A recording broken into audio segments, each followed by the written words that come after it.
Welcome to Martial Arts Swap Chat. I'm your host, Master Zang. In today's episode, we have boxing. With me today, we have world-class boxing trainer, Coach Tom Yankello. Welcome to our show. Thanks for having me on, Master Zang. Now, real quick, guys, a lot of viewers out there don't consider boxing a martial art. I think it is. And let's ask Coach Tom about the origin of boxing. Can you tell us a little bit about it? Sure. There's evidence that it goes back to Egypt in 3000 BC. Whoa. 3000 BC. So the last episode, Kung Fu, we were kind of shocked that it was 500 AD. You're saying 3000 BC. And then later it was introduced into the ancient Olympic Games by the Greeks in the late 7th century BC. And then it caught fire in Rome, and Rome took it on as a sport for a while. And then with the fall of the Roman Empire, it then came to an abrupt end. And then it resurfaced in the 17th century in England, and organized boxing began in 1880.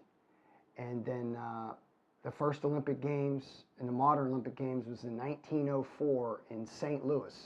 And the United States was the only team to participate, so they won all the medals. Nice, go USA! But now here we are. It's now it's a worldwide sport, amateur and professional. Right. And but that's how it began. When did you get involved in boxing? Well, it was really a family sport, so I was introduced to it at a young age. I was basically 5 years old when I put my first boxing gloves on. My grandfather, my mother's father, was a boxer, all through in the military. My uncle, my dad's brother, was a military champion. So I had both families that introduced me to the sport.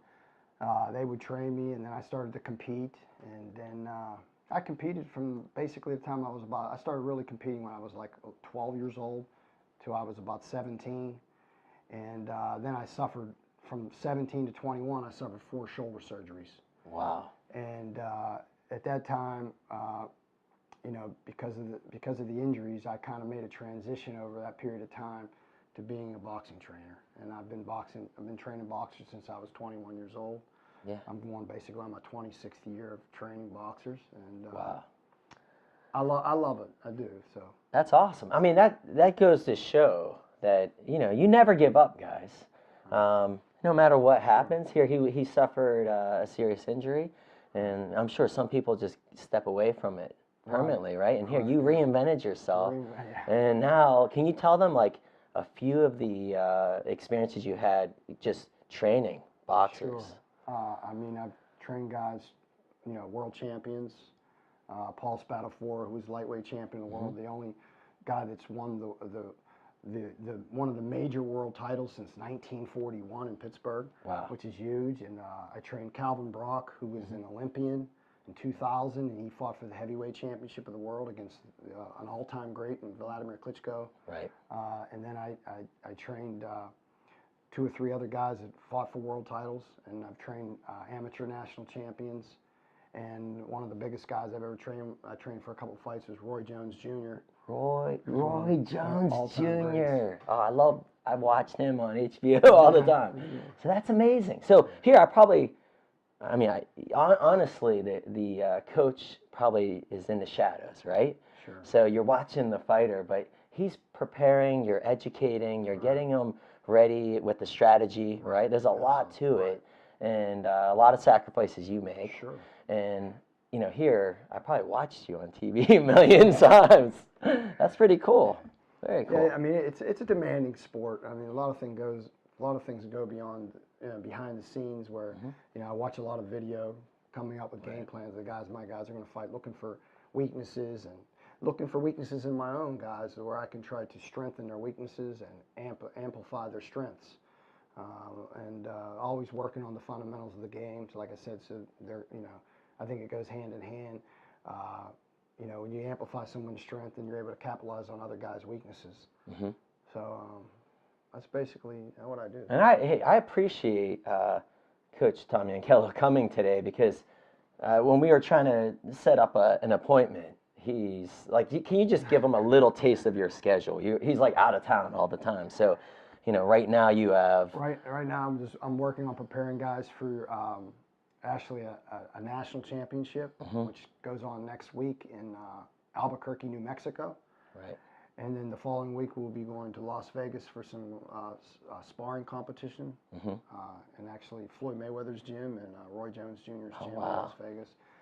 So you know, I've been preparing these guys for that for like the last 5 or 6 weeks, as well as working with other guys, other pros, working on pro competitions. This is an amateur competition. It's for a national championship.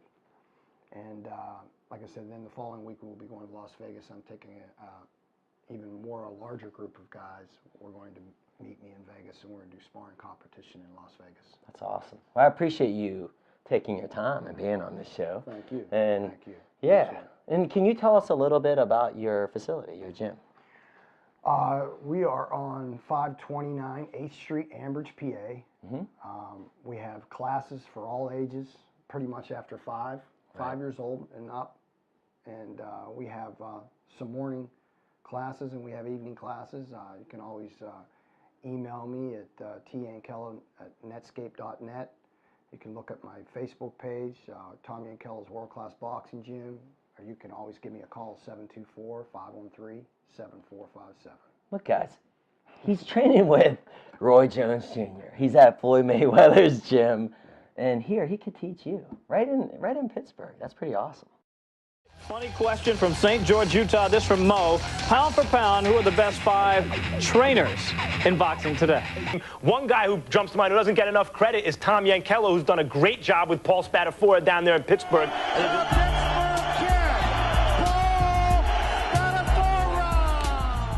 I mean, he's a great trainer. I mean, he helped me win a world title. I had the title for 5 years. And he works with all the kids down there. He puts in all that hard work, and there ain't no doubt about it. He's one of the best trainers in the world. There's no doubt about that. Working with Tom has been one of the funnest things in my whole career. So involved in the sport of boxing, one of the smartest guys ever, and he gives it 125% every day, gives love to his fighters, gives you all of his time, all of his dedication. I can't think of a better trainer or a more dedicated person to the sport of boxing. Friday Night Fights, advice time. Straight 1-2, you need a knockout to win the fight. Listen to me, give it to me. 10th round, and Brian Minto listened to his corner. Like Alvin Brock. The greatest trainer I've worked with in my entire 20 years of boxing. That combines my amateur and professional career. You taught me the skills, the conditioning, the training that I needed to go all the way to the world title. You're looking at here tonight, Joe Piccarelli. No doubt, Robin, impressive. One punch right there. That was the right hand that we've been talking about. They absolutely love it. Someone that works just as hard as me. I've seen a lot of people out there, I've seen a lot of trainers out there, but the only one that stands out is Tommy Yankello, man. It's a big salute, man.